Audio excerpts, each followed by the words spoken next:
Here's my honest review for Shadow of the Colossus PlayStation 4. Graphically, I thought graphics were really nice. They're definitely high def. Just they look pretty cool. Like sand, waterfalls, the small forests that are in the game. Those are done really well. Characters graphics are fine. The horse mechanic is okay. I wish it was a little more smooth than that.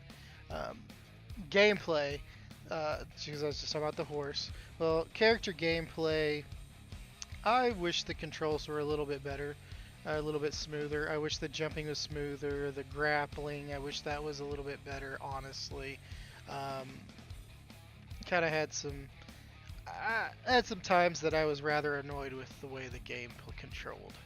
And with that, camera angles. Number of times the camera angles were horrible for trying to do what you're trying to do in this.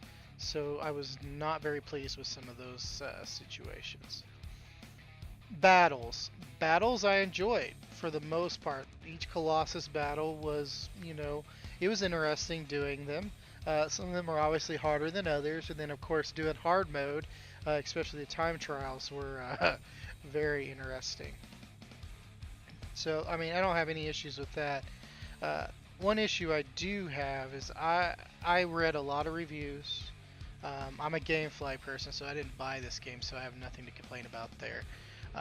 So I will have to say that even though the landscape is really nice, not having enemies in between, not having extra things in between, I found kind of just boring.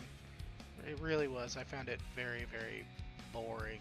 I won't lie, I had a hard time staying awake when I played this originally in a blind manner, which means I just played it as it was.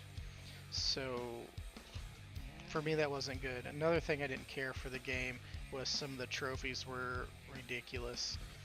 I mean, I didn't really mind doing the hard time trials and the normal time trials, because then I didn't have to, go chasing after things. So those trophies I was fine with, even though they had their difficulty. But the trophies that really annoyed me were having to replay the game over and over and over and over and over and over again for hours to get enough stamina and health to be able to get the last two trophies plus the one required for that. So it was just extremely frustrating for me. So, like, I did get to catch up on a lot of Netflix shows, like 2 different shows I got to catch up on. Anyway, so for me, as far as replay value, there really isn't any because the game forces you to replay it over and over again if you go after the trophies. Anyway, that's my opinion. Thanks.